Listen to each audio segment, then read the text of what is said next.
bienvenue à tous et vous êtes dans Radio Poule, l'émission de la poule qui pond à la rencontre des illustrateurs et auteurs avec qui on travaille. Et aujourd'hui, j'ai le plaisir d'accueillir Christine Flamand dans nos studios. D'habitude, on ne fait pas ça directement en direct du direct, mais donc j'ai le plaisir de t'accueillir aujourd'hui. Bonjour Christine. Et aujourd'hui, donc on a fait ce live pour présenter ton travail, revenir un petit peu sur ta carrière et aussi présenter ce livre-là, Paris, mon colorama, qui va très bientôt sortir en librairie. Il y a eu un petit peu de décalage, mais que vous pouvez déjà retrouver également sur notre campagne Ulule de financement pour nous aider à faire des goodies autour de ce titre, parce qu'on a envie de le mettre en avant. On proposait aussi d'autres choses avec des cartes postales, affiches, petits carnets, pour mettre en avant ton très beau travail d'aquarelle sur ce livre. Donc, on va raconter un petit peu l'histoire de celui-ci. Et déjà, avant toute chose, on va demander aux personnes qui nous regardent si vous nous entendez bien, si le son marche bien, s'il n'y a pas de souci au niveau de la vidéo, pour commencer sereinement cette petite émission. Donc voilà, n'hésitez pas à nous faire de remarques. Et s'il n'y en a pas, on va pouvoir directement commencer. N'hésitez pas tout le long à nous mettre des commentaires. On remercie donc la librairie Perrotin Maison de la Presse qui nous dit oui, on nous entend bien. Donc merci beaucoup. Et on va pouvoir commencer directement. Christine, si tu peux te présenter un petit peu en quelques mots et après revenir sur ton parcours, comment tu es devenue illustratrice, notamment jeunesse. Alors, je suis autrice-illustratrice depuis plus de 30 ans. J'ai commencé à être seulement illustratrice, donc là, j'illustrais les textes d'autres personnes. Et puis, petit à petit, j'ai commencé à écrire mes textes plutôt documentaires que j'ai proposés à l'école des loisirs, qui les a pris. Voilà, donc j'ai travaillé principalement avec l'école des loisirs.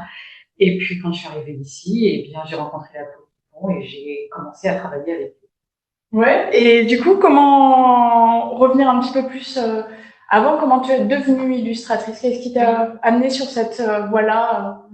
Alors, j'avais fait des études de lettres à la fac de Vincennes. Ça me plaisait beaucoup, mais je me voyais pas du tout devenir prof. Donc, j'ai également commencé à suivre des cours de dessin à la ville de Paris. Et je faisais pas mal de bricolage, voilà, tout un tas de choses qui tournaient autour du dessin, de la peinture. J'allais beaucoup au Louvre, à Beaubourg.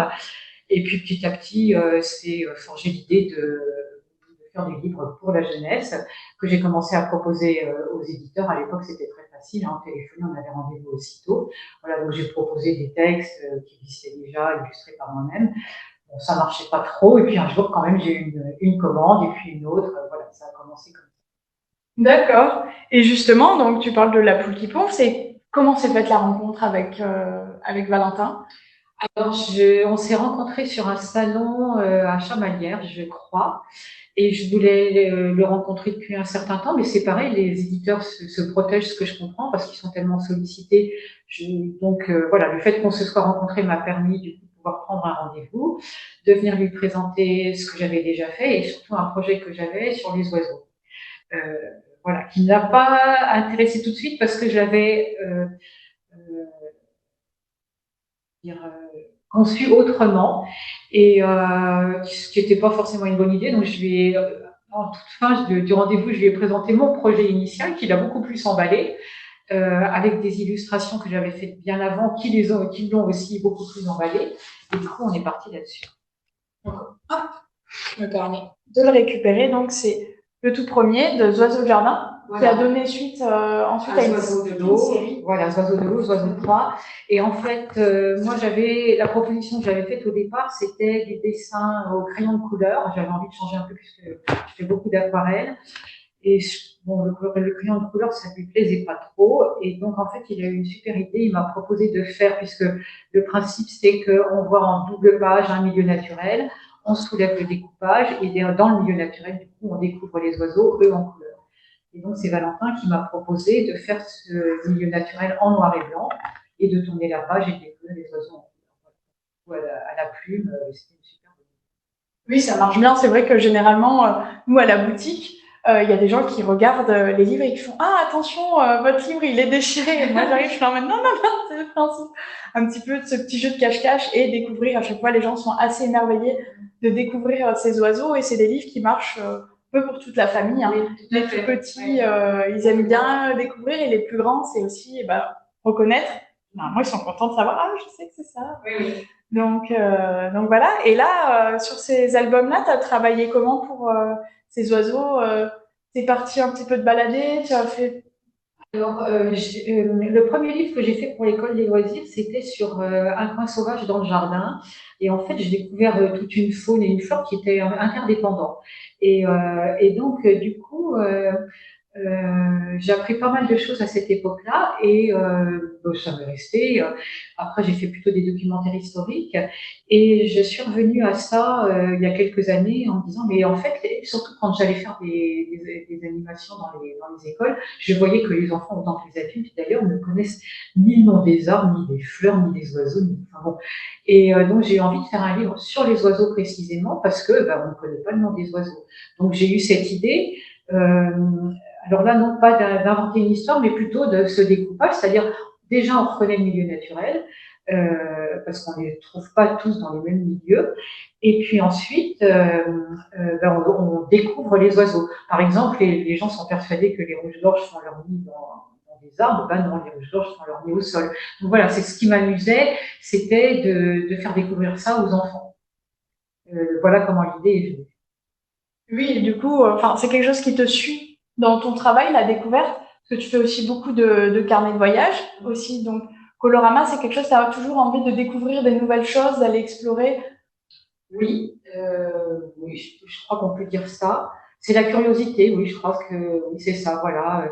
Je suis dans un endroit et je me dis, ah ouais, tiens, c'est comme ça.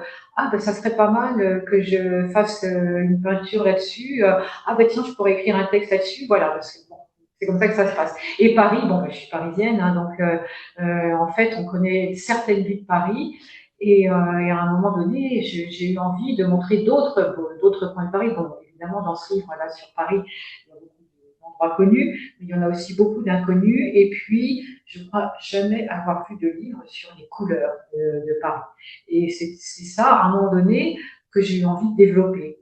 Qu'est-ce qu'on trouve comme couleur? Enfin, quels sont les monuments ou sculptures que l'on peut trouver à Paris en couleur? Enfin, toutes les couleurs. Oui, on peut peut-être revenir un petit peu sur la structure du livre en lui-même. Donc, Paris, mon colorama. Donc, c'est un livre qui est découpé justement par couleur. Il n'y aura pas de texte. On va découvrir en fait tes aquarelles. Donc, par segment, on va avoir le vert, on va avoir le rouge, le jaune, le blanc, le noir et le bleu. Et à la toute fin, on va quand même retrouver une table des matières. On va retrouver toutes les adresses des lieux dont on a les aquarelles. C'est comme ça que le livre est découpé. Et donc, tu dis, voilà, ce principe, un colorama de Paris, ça n'existait pas. Euh, Comment au niveau des couleurs, tu avais déjà en tête vraiment ces couleurs, je vais chercher des lieux en vert, ou c'est en se baladant, tu as retrouvé un petit peu, ou c'est venu naturellement, en fait, plutôt. Je crois que c'est venu naturellement, peut-être, c'est petit à petit, hein, c'est-à-dire que bon, la couleur la plus présente à Paris, c'est le vert. En fait, le vert et le rouge sont venus très vite. Et c'est justement en voyant ces verts et ces rouges que j'ai pensé à ce colorama. Voilà, mais j'avais pas envie non plus de développer le rose, l'orange, le violet. Donc je me suis cantonnée à bon, ces 6 couleurs, c'est déjà pas mal. Bon, blanc et noir. Noir, ça n'a pas été évident de trouver. Voilà, le jaune, le bleu, pas facile non plus. Et c'était un peu là, du coup, ça devenait très amusant. C'est-à-dire qu'au début, le vert et le rouge étaient tellement faciles à trouver que bon. Mais après les autres couleurs, ça a été beaucoup plus compliqué et ça m'a beaucoup amusé en fait de redécouvrir et de découvrir des lieux que je ne connaissais pas dans Paris, puisque du coup, je suis allée dans des quartiers où j'étais jamais allée pour essayer de trouver ces couleurs qui n'allaient pas de soi. Oui, ça fait. Tu fais souvent Enfin, là, on peut revenir. Tu fais souvent des stages sur Oui. Paris. Alors en fait, bon, oui, alors donc j'ai habité longtemps Paris. Et puis je me suis installée en Auvergne il y a 10 ans, et donc je vais une fois par mois à Paris pour me promener, voir mes amis, ma famille, euh, des expos, et puis je donne aussi des cours de carnet de voyage dans Paris. Voilà, donc c'est à cette occasion que je redécouvre certains Oui, de redécouvrir des endroits. Et donc, au niveau de la méthodologie de travail, comment tu as fonctionné pour réaliser justement ces aquarelles Oui, alors quand je fais des carnets de voyage, j'en ai fait par exemple sur le musée du costume à Moulins ou sur l'ancien hôpital à Clermont-Ferrand et puis là dernièrement sur le domaine de Randan. Là, quand je fais ces carnets de voyage-là, je vais sur place et je peins sur place. C'est ce qui me plaît. Là, pour Paris, c'était impossible parce que je voulais faire des aquarelles très très fouillées. Donc, du coup, là, j'ai pris, ce sont mes propres photos. J'ai choisi de prendre en photo les lieux pour pouvoir les retravailler tranquillement chez moi, d'autant que je voulais qu'on voit uniquement la couleur et pas tout ce qui est anecdotique autour. Donc, ça m'a demandé pas mal de recherches pour savoir comment faire pour peindre uniquement la couleur, qu'on reconnaisse quand même le lieu, mais qu'il soit pas envahissant. Voilà, donc c'était indispensable de le faire chez moi, tranquillement, sur ma planche. Voilà comment j'ai procédé.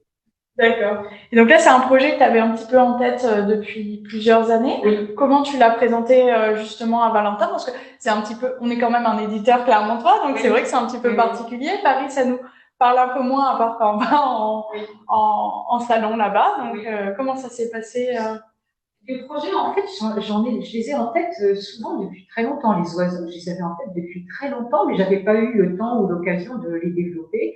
Paris, je crois que ça devait faire 6, 7 ans que j'avais cette idée, hein, que j'avais commencé à prendre des photos, mais sans aller plus loin. Et puis, quand on avait terminé les oiseaux, j'ai dit à Valentin, ben voilà, bon, j'ai un projet sur Paris, mais ça va peut-être vraiment pas t'intéresser parce que bon, c'est Paris. Et quand je lui ai parlé de cette idée donc de faire un livre uniquement sur les couleurs, sans texte, il dit ah bah oui, mais c'est une idée géniale. Non non, on le fait, il n'y a pas de problème, c'est très bien. Voilà. C'est vrai que, enfin, moi, je me souviens quand je suis arrivée durant période un petit peu compliquée de confinement, Oui. il y avait déjà les premières illustrations que Oui. tu nous avais montrées. Donc c'est vrai que c'est un projet de longue date, ça prend toujours un petit peu du temps. On peut aussi dire un petit peu la spécificité sur cet album-là, c'est pour le niveau des reproductions. Il y a aussi tout un travail d'autorisation, parce qu'il y a des lieux qui, voilà, qui sont plus privés, où il y a eu les architectes, les sculpteurs, voilà, ça peut être plein de choses différentes. Donc, il y a eu un gros travail aussi, nous, en production, de faire ces demandes d'autorisation qui ont pu prendre un petit peu de temps. Et on en profite justement de ce live pour remercier toutes les personnes qui ont donné leur autorisation pour que ce livre puisse voir le jour. Donc, je regarde un petit peu. Il y a aussi donc Chloé dans les commentaires qui nous dit quel est le lieu, monument que tu as préféré découvrir et celui que tu as préféré peindre aussi.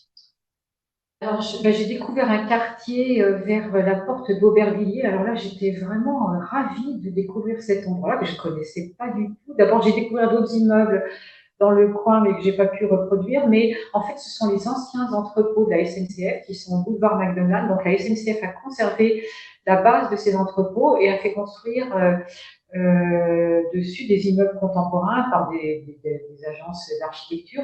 Et ça m'a vraiment plu de découvrir ces endroits-là qui sont en même temps assez populaires. C'est-à-dire que c'est assez mélangé au niveau de la population et ça m'a plu, quoi.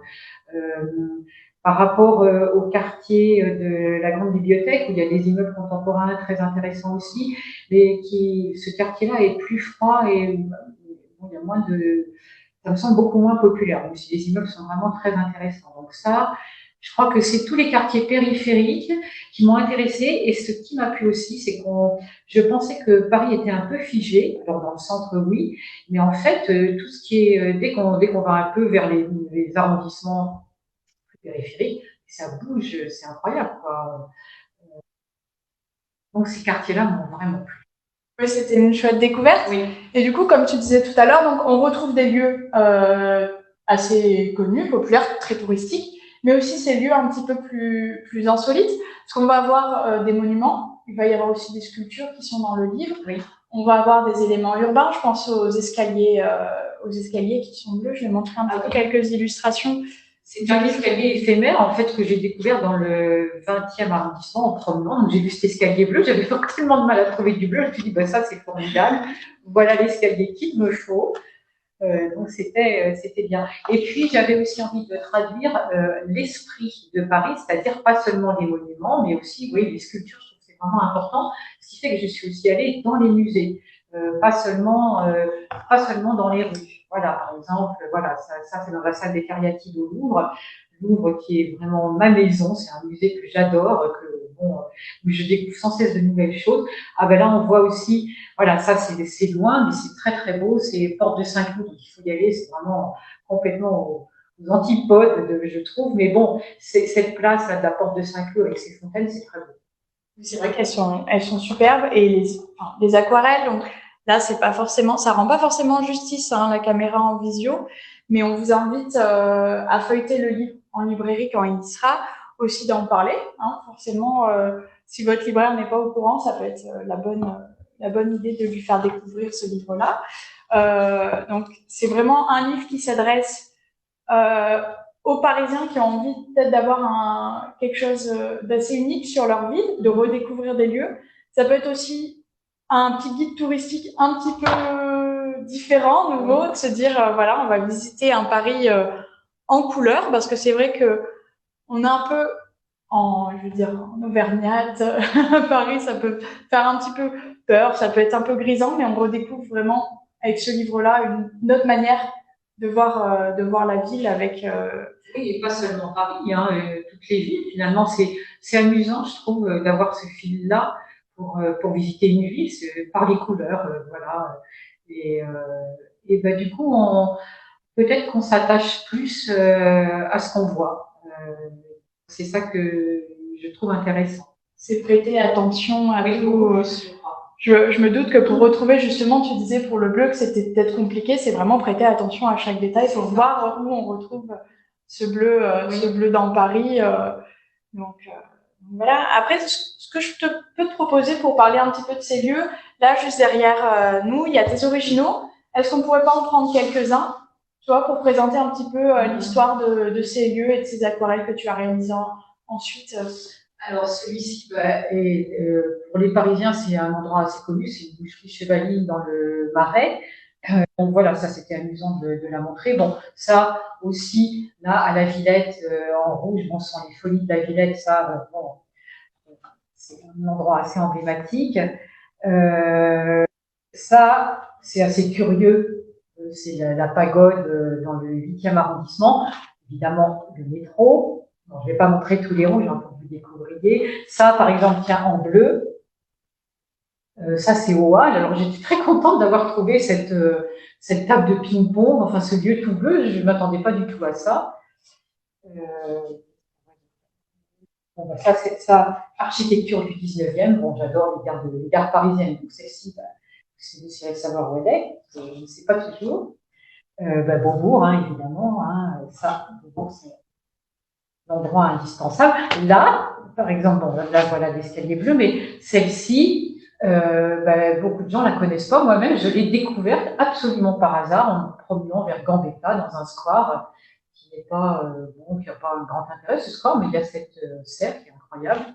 Bon, ben voilà, une fois en arrivant dans une station, tout à coup, je vois les sièges jaunes, ça tombait très bien.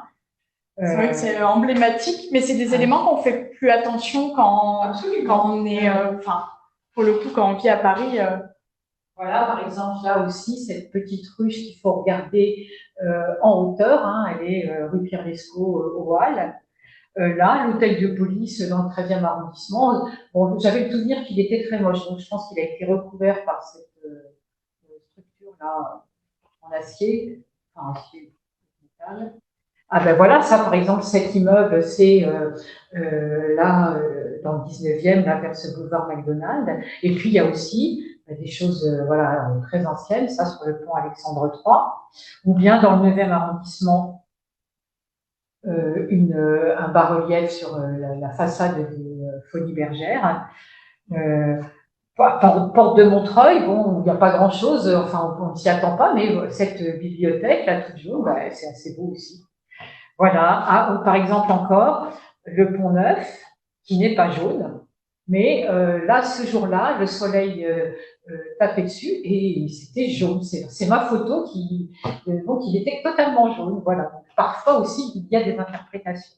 Enfin, voilà. Bon, écoutez, je ne vais pas tout vous montrer. Voilà, c'est ça, il y a à découvrir dans le livre, mais du coup, on se rend compte qu'il y a pas mal d'éléments qui sont historiques, mais d'autres, il y a beaucoup d'immeubles récents. Oui. Voilà, tout se mélange un petit peu, on retrouve de tout dans cet album-là. Et justement, donc la librairie qui nous dit que ça nous semble un super objet médiateur pour emmener les enfants sur une découverte ludique. Oui, c'est ça. C'est exactement ça. Mon idée, c'est que les parents, un jour de grand vent, se disent, oh là là, qu'est-ce qu'on va faire? Ben, tiens, on va aller se balader dans Paris ou ailleurs, d'ailleurs dans une autre ville, en cherchant les couleurs. Voilà. C'est quand même plus pour les Parisiens, mais je pense que ça peut vraiment se faire partout. Oui, ça reste. Là, on est vraiment sur un beau livre pour toute la famille et pour les enfants, il y a un peu ce côté, voilà, c'est mon colorama, c'est aussi interpréter, savoir son petit objet à soi et interpréter après, justement, amener dans d'autres villes pour redécouvrir, prêter l'œil. Et c'est vraiment le fil rouge, moi, je trouve, avec les oiseaux, c'est vraiment la découverte. D'ailleurs, au niveau du format, en fait, on a aussi choisi ce format carré, pas trop encombrant, parce que souvent les carnets, enfin c'est pas un carnet de voyage, mais c'est plus en longueur ou plus.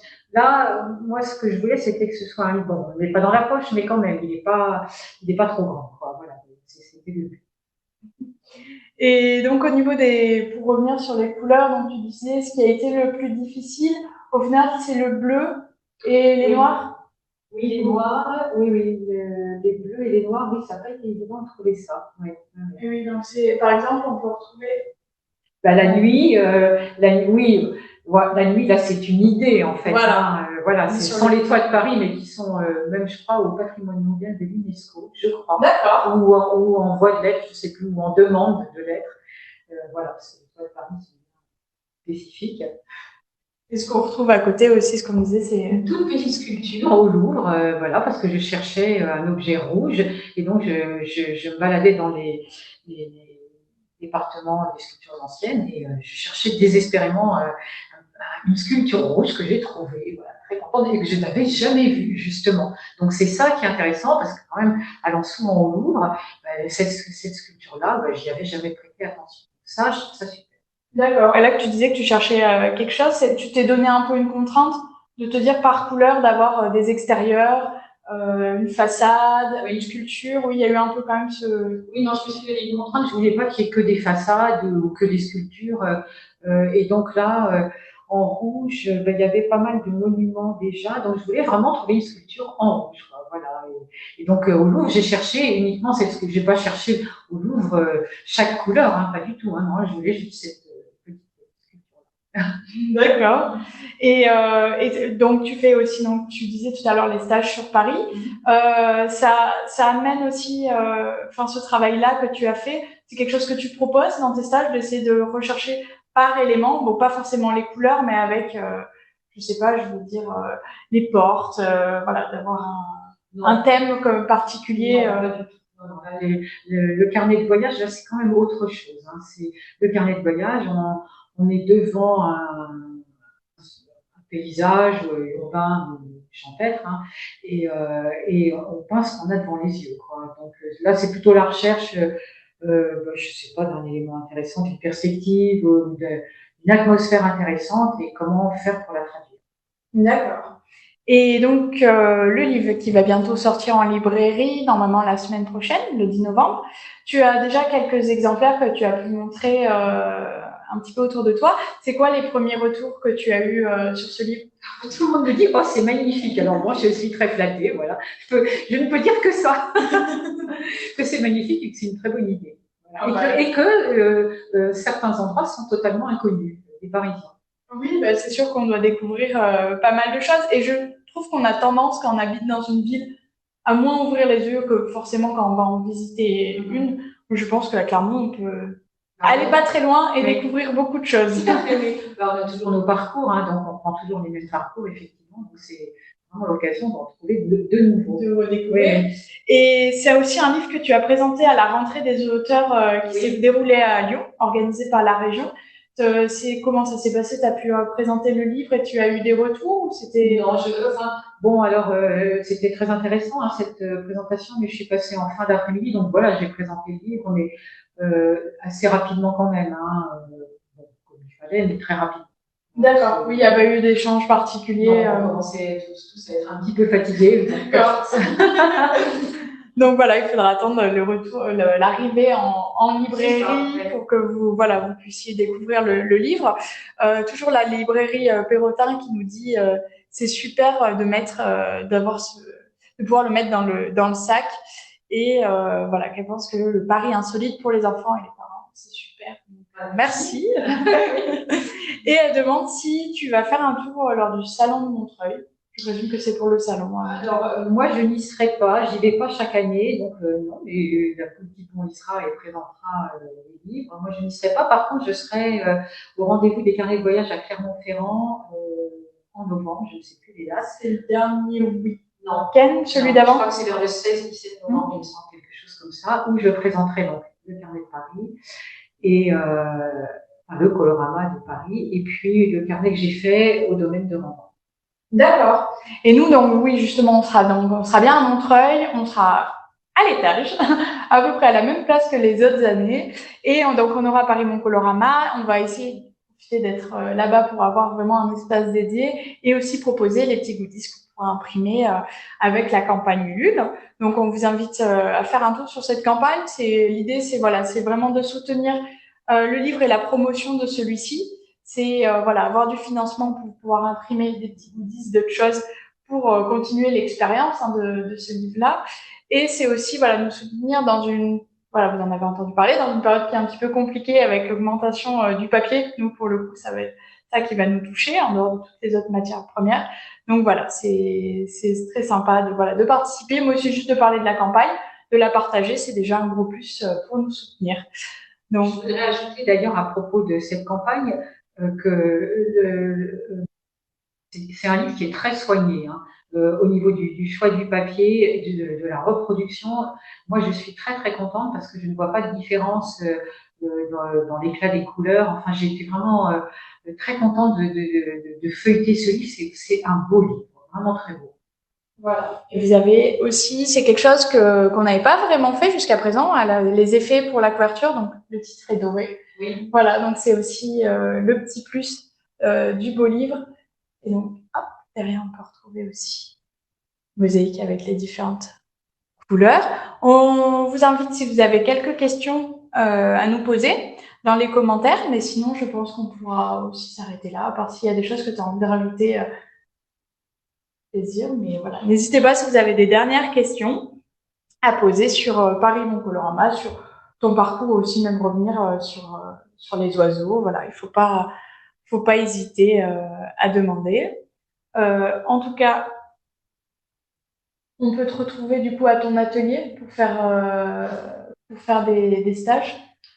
Oui, alors bon, faut venir en Auvergne, à Châteldon. Voilà, je fais des stages d'aquarelle effectivement pendant les vacances et j'ai un blog qui est à mon nom, Christine Flamand, tout attaché, .blogspot.com, où je donne des informations de ce que je viens de faire, aussi bien au niveau des livres que des ateliers faits ou à venir.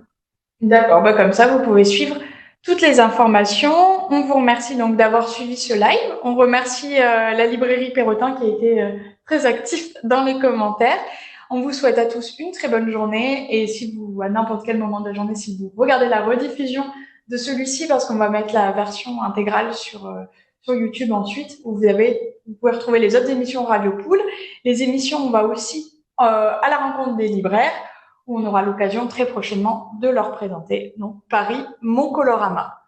Très bonne journée à tous. Merci, Christine, d'être venue à la Poule pour présenter Paris, Mon Colorama. Merci. Au revoir, très bonne journée.